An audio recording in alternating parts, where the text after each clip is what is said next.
Dunia kini bergerak di atas lapisan tipis yang rapuh. Satu keputusan keliru saja bisa mengubah ketegangan menjadi perang terbuka. Dan episentrumnya kembali ke Timur Tengah. Kawasan yang jika meledak, dampaknya tak akan berhenti di wilayahnya sendiri. Di tengah kondisi Iran yang masih bergejolak pasca gelombang protes besar, Donald Trump justru memilih menaikkan tensi. Ia berulang kali menyatakan bahwa opsi militer tetap berada di meja dengan narasi lama, membebaskan rakyat Iran dari rezim yang dianggap menindas. Sikap ini langsung disambut Benjamin Netanyahu, yang ikut melontarkan ancaman keras dan memberi sinyal bahwa Teheran bisa menghadapi konsekuensi yang belum pernah mereka rasakan sebelumnya. Respons dari Teheran pun tidak setengah-setengah. Ali Khamenei menjawab dengan pernyataan perlawanan tanpa batas. Tiga tokoh ini, Washington, Tel Aviv, dan Teheran, sama-sama mengirim pesan yang sama. Ini bukan lagi sekadar perang kata-kata, tetapi tahap pemanasan menuju benturan nyata. Pergerakan militer memperkuat sinyal itu. Kapal induk berpindah posisi, jet tempur disiagakan, dan peringatan keamanan dikeluarkan di berbagai titik strategis. Namun pertanyaan paling berbahaya bukan apakah perang mungkin pecah, melainkan apa yang akan terjadi jika tembakan pertama benar-benar dilepaskan.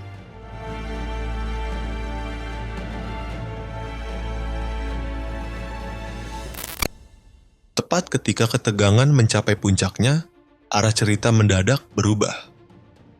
Beberapa saat sebelum operasi disebut siap dijalankan, Trump tiba-tiba menarik keputusan. Rencana serangan dibatalkan sepihak. Alasan resmi yang disampaikan Washington terdengar normatif. Evaluasi ulang dan pertimbangan kemanusiaan.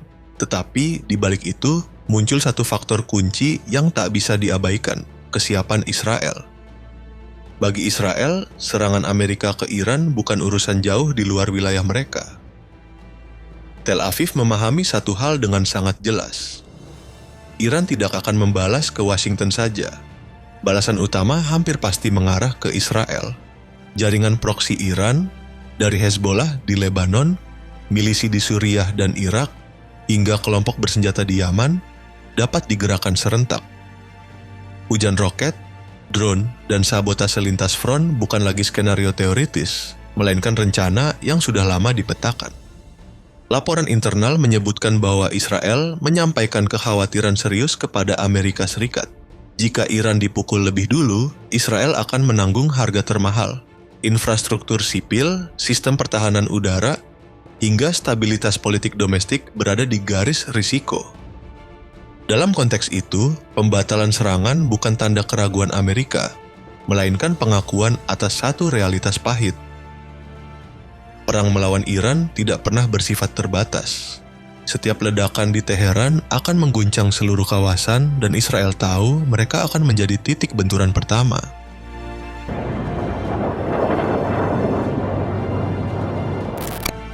Gagalnya serangan militer bukan berarti ketegangan mereda. Justru sebaliknya, konflik telah bergeser ke fase yang lebih licin dan berbahaya.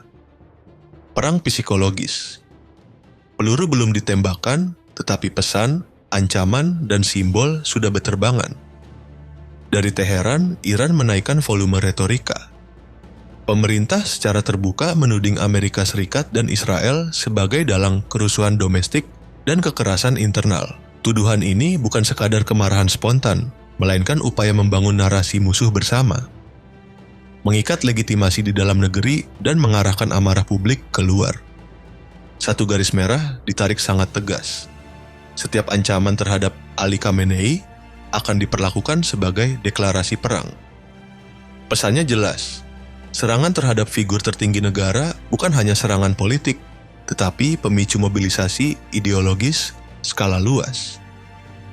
Militer Iran bahkan menyeratkan bahwa konsekuensi atas tindakan semacam itu akan melampaui batas konflik konvensional.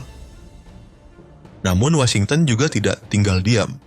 Donald Trump kembali memainkan bahasa intimidasi, menyebut Iran sebagai ancaman global dan menegaskan bahwa opsi militer tegas dan menentukan tetap tersedia. Pernyataan tentang kemungkinan penghapusan total Iran jika terjadi serangan ekstrem bukan ditujukan untuk medan tempur semata. melainkan untuk menekan mental lawan dan menenangkan sekutu. Di sisi lain, Israel mengintensifkan strategi deterrence melalui ketakutan. Benjamin Netanyahu menyatakan bahwa balasan Israel akan melampaui semua preseden.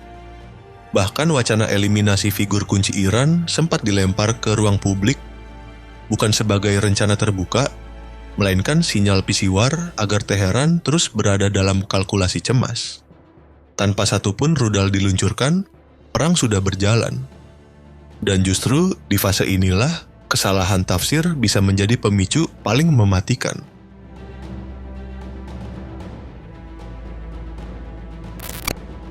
Jika perang psikologis terus meningkat, Iran memilih menjawabnya dengan kesiapan nyata.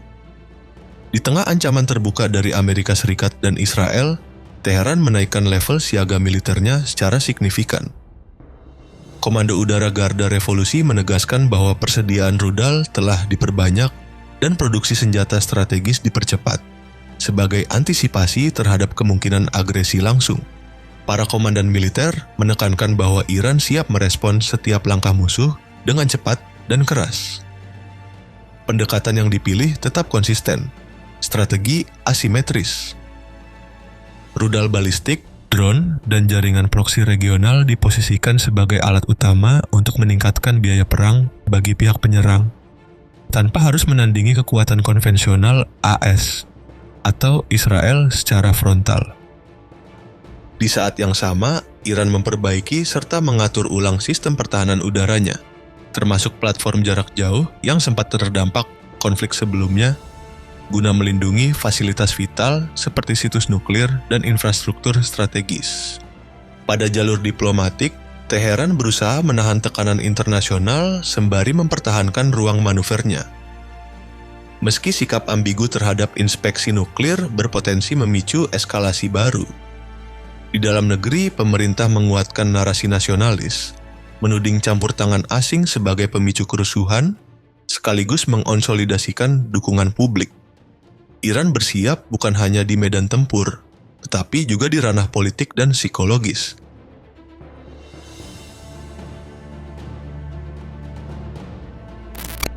Sementara Teheran memperketat barisan, Washington dan Tel Aviv bergerak di jalur yang sama. Kesiapan maksimum tanpa deklarasi perang. Amerika Serikat mulai memadatkan kehadiran militernya di Timur Tengah, bukan sebagai manuver simbolik, tetapi sebagai pengaturan posisi jika situasi berubah dalam hitungan jam. Gugus kapal induk ditempatkan di perairan strategis Teluk Persia, jet tempur dan pesawat pendukung dialihkan ke pangkalan regional. Sementara sistem pertahanan udara seperti Patriot dan THAAD disebar untuk melindungi aset vital dan sekutu utama. Langkah ini mengirim dua pesan sekaligus. Ke Iran, bahwa jalur militer tetap terbuka. Ke sekutu, bahwa payung keamanan Amerika belum ditarik. Di balik layar, Pentagon menyiapkan berbagai skenario respons, mulai dari serangan presisi terbatas hingga operasi udara lebih luas dengan pesawat siluman generasi terbaru. Tujuannya bukan hanya menghantam target, tetapi mengendalikan eskalasi agar konflik tidak berubah menjadi perang regional terbuka. Israel membaca situasi dengan kalkulasi yang lebih langsung. Bagi Tel Aviv, Iran bukan sekadar lawan geopolitik, melainkan ancaman eksistensial. Karena itu, kesiapan militer Israel dinaikkan ke level tertinggi. Armada jet tempur, siluman F-35 disiagakan, pasukan cadangan dipanggil, dan sistem pertahanan udara diperkuat untuk menghadapi kemungkinan serangan rudal atau drone dari berbagai arah. Pimpinan militer Israel secara terbuka menyebut skenario perang kejutan sebagai ancaman paling realistis. Pelajaran dari konfrontasi sebelumnya dijadikan rujukan. Serangan bisa datang cepat, simultan, dan menyasar wilayah sipil. Karena itu, IDF memfokuskan persiapan pada kecepatan respons, perlindungan populasi, dan kemampuan menyerang balik dalam waktu singkat. Dalam konfigurasi ini, satu hal menjadi jelas. Amerika dan Israel tidak sedang mencari perang hari ini. Namun mereka memastikan bahwa jika perang dipaksakan, mereka tidak akan masuk dengan tangan kosong. Di Timur Tengah, kesiapan seringkali bukan langkah menuju perdamaian, melainkan cara paling keras untuk menundanya.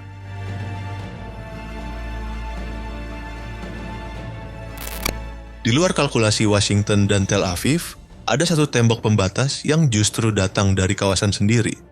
Sejumlah negara Arab, dengan Arab Saudi di garis depan, menegaskan penolakan keras terhadap penggunaan wilayah udara mereka untuk operasi militer Amerika Serikat dan Israel. Keputusan ini bukan sekadar soal izin lintasan pesawat, melainkan sikap politik yang lahir dari perhitungan risiko paling mendasar. Bertahan atau terseret perang. Bagi Riyadh, membuka langit berarti membuka pintu konflik. Arab Saudi memahami bahwa dalam doktrin balasan Iran tidak ada pemisahan antara penyerang dan fasilitator. Negara yang memberi akses akan diperlakukan sebagai bagian dari serangan. Artinya, fasilitas minyak, pelabuhan, kota industri, hingga jalur ekspor energi Saudi berpotensi masuk daftar sasaran. Di tengah agenda stabilisasi ekonomi dan reformasi domestik jangka panjang, risiko semacam ini dianggap tidak sepadan. Nada serupa juga terdengar dari negara-negara Teluk lain seperti Uni Emirat Arab, Qatar, dan Kuwait. Meski memiliki hubungan militer dekat dengan Amerika Serikat, mereka berada di posisi geografis yang terlalu rapuh untuk bermain api.